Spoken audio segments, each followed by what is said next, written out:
Eh bien, ce sont les enfants terribles du théâtre. Oh, terribles, je ne sais pas, mais en tous les cas, je peux vous dire qu'ils ont une passion débordante, que ce soit l'un ou que ce soit l'une. L'une, ce n'est pas forcément un astre, mais c'est quelqu'un qui rayonne malgré tout. Elle est à mes côtés, juste à ma gauche. Elle s'appelle Laure. Laure Vallès, j'espère que je l'ai bien prononcé. Et puis également, en face, presque en face de moi, Arnie Berry. Alors, c'est un couple, c'est vous, oui. C'est un couple célèbre qui chante, qui danse, qui joue de l'accordéon, enfin, font plein de choses. Ils ont plein de projets, ils ont le feu dans la tête. Alors, d'abord, une première question. Je me trouve ici à l'Artéfil. Vous avez présenté un très joli programme. Alors, cela fait partie d'un projet parmi tant d'autres, puisque vous vous occupez évidemment de culture. Et pour cela, vous allez à la rencontre des gens dans les villages un peu perdus de Vaucluse, notamment pour rencontrer des gens qui aiment la lecture.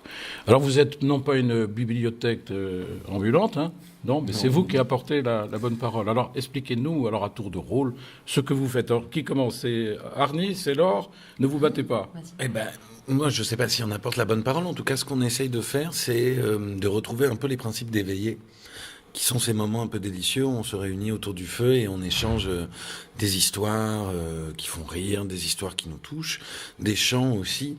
Et on trouve une façon d'être vraiment ensemble et de partager un moment. Alors là, nous sommes sur la première partie, hein, c'est-à-dire la partie qui concerne par exemple l'Artéfil, où il y a une scène de théâtre, un plateau, des gens qui sont dans la salle et qui sont des personnes qui vont peut-être venir avec vous sur scène. Alors non, Dans le sens de la veillée. alors ce serait magique. Accepterait. On les accepterait avec joie si ça arrivait. À ce jour, pour le moment, ça n'est pas arrivé. Beaucoup moins, en tout cas, dans les théâtres, parce que le quatrième mur opère, parce qu'il est dans les lieux. On a eu parfois des gens dans les bibliothèques qui commentent et qui racontent en même temps que nous. Ça, c'est le deuxième sujet. Voilà. Mais dans le théâtre Artéfil, du coup, c'est surtout de se retrouver dans cet espace à plateau nu, imaginaire plein, où on ne tire que le petit fil, l'empreinte du théâtre, c'est-à-dire retrouver tout l'imaginaire d'un texte, essayer de le déployer, de le partager, et à la fois soit avoir la liberté de naviguer dedans, et puis souvent, puisque les lectures, c'est plus simple à mettre en place. Vous voulez dire qu'il y a de la place à l'improvisation aussi? Il y a de la place à l'improvisation, il y a de la place à la surprise, et puis il y a de la place à l'imaginaire, puisque la personne qui est en face peut tout à fait imaginer le spectacle qu'elle veut, qui entourerait ces mots. Puisqu'il n'y a rien, quelque part, il est possible d'y avoir tout. Alors, ce que je veux dire, c'est que si vous jouez, entre guillemets, ce spectacle deux fois, vous n'êtes pas certain de le voir la même chose. Absolument pas, surtout et d'entendre. Les musiciens, en fait, qui travaillent avec nous, parfois sont nous, parfois sont d'autres, composent et puis improvisent à partir de la composition en fonction de l'écoute du soir. Oui. Donc, du coup, on n'a nécessairement jamais deux fois la même lecture. Voilà. Alors ça, c'est un premier aspect de votre travail. Nous allons parler d'un second aspect dont j'ai entendu parler. J'ai même reçu des photos, chers amis auditeurs de Radio Friendly, à la maison, bien sûr. Tout cela va apparaître sur le site. Alors, c'est quoi cette yourte? Est-ce que je prononce bien le mot? Parce que ça. cette yourte, à la Barthelas, hein, c'est ça? C'est ça, au Parc des Libertés. Oui. Au Parc des Libertés, ça porte bien son nom. Eh oui. Alors, cette yourte, on aime bien héberger les rêves des autres parce qu'il y a toujours de la place pour les rêves de tout le monde. Et cette yourte, c'est le rêve d'Hassen Ourag, qui est un danseur acrobate à la base, une personne qui a aussi travaillé comme éducateur spécialisé et qui a tiré de ça une écoute de l'autre et une pédagogie qui n'est qu'à lui et qui est très belle, qui essaye à travers le cirque d'affirmer le caractère de chacun. Et nous, on l'avait rencontré sur des accompagnements d'artistes et on s'était régalé à la façon dont on y dirigeait.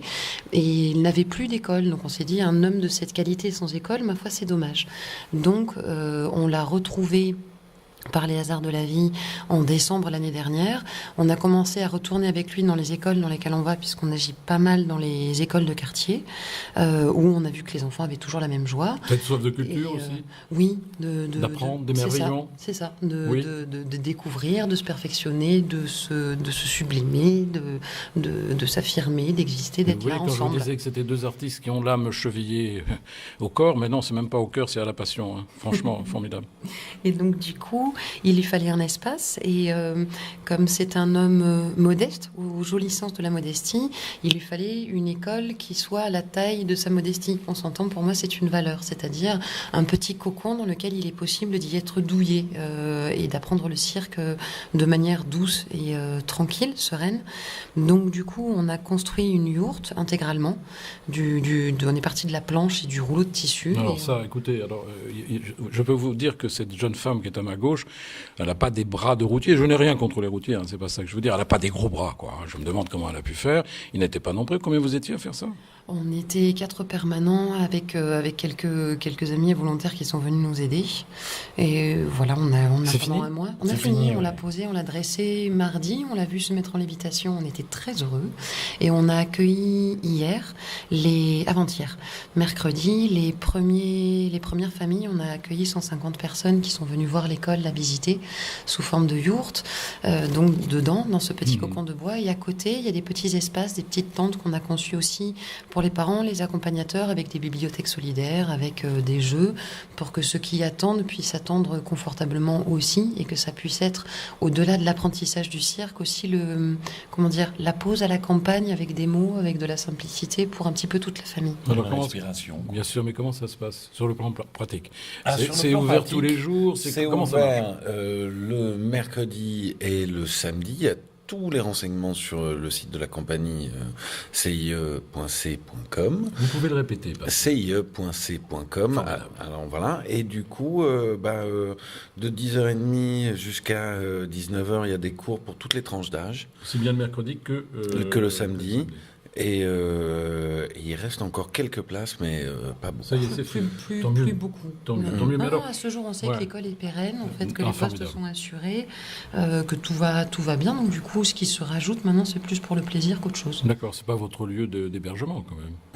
Non. Vous avez quand même une structure plus confortable. Remarquez, c'est confortable. C'est extrêmement confortable, extrêmement agréable. Oui, mais enfin 2 jours par semaine, qu'est-ce qu'elle fait cette pauvre yourte toute seule le restant? Non, mais alors sinon les autres moments, on va faire des choses quand même, mais ça va être des choses qui seront peut-être plus intimes, c'est-à-dire des répétitions ou des travails comme ça de mise en place. Il y a aussi le travail qu'on a amorcé avec les écoles, en fait, puisque on intervient sous forme d'atelier d'écriture, on intervient sous forme de théâtre, sous forme de cirque, parfois sous forme de musique, et on a aussi une dessinatrice qui a intégré la compagnie. Donc on a un petit peu tous ces aspects sur lesquels on essaye de rencontrer les enfants et parfois les familles pour déployer l'expression, qui peuvent aussi, on attend de voir un petit peu, on commence à avoir des demandes justement de classes, de professeurs, pour pouvoir aller se poser dans un endroit différent, pour pouvoir déployer la parole dans un endroit différent, pour voir si justement ce contexte des arbres, du bois, de la toile, tout ça, ça aiderait un petit peu à se parler plus en douceur. Voilà. Oui, alors ce concept est absolument original, il est beau, mais une question, est-ce que le fruit de votre travail sera présenté au public? Il y aura, alors la yourte, on peut venir encore samedi pour journée porte ouverte, et puis de toute façon on accueille tous les visiteurs quand ils se présentent. Ensuite, le fruit du travail, les lectures, elles auront lieu artéfil une fois par mois, un vendredi par mois en fait à 19h30. L'école, il y aura des spectacles de fin d'année. Il y aura aussi des stages pendant les vacances de Toussaint du 23 au 27 octobre, pendant les vacances de février et pendant les vacances d'avril. Voilà, pour essayer justement de laisser de la place au-delà des élèves qui sont déjà inscrits, aussi à d'autres personnes qui voudraient venir de manière plus ponctuelle rencontrer le cirque. Vous avez compris, mes chers amis auditeurs, qu'il ne faut absolument pas hésiter. Il faut aller du côté de la Bartola, c'est déjà la campagne. Vous savez que c'est la plus grande île fluviale d'Europe. Donc n'hésitez pas à vous joindre sur le site. Vous les verrez, ces deux-là qui sont à côté de moi. Arnie Berry, qui parle un petit peu moins, mais qui a beaucoup de cœur. Et puis à ma gauche, Laure Vallès. Merci à tous les deux. Vous êtes des gens formidables, vous le saviez, des jeunes gens formidables, je devrais dire, parce que vous portez en vous l'espoir de la culture de demain, peut-être, et la formation de tous ces jeunes à tout cela. Je vous félicite, en tous les cas. C'était Pierre Patrick, accompagné de Jean-Jacques, vous savez, le philosophe technicien qui est avec nous. C'était pour Radio Friendly, la petite radio qui monte. À très bientôt, mes amis. Ciao.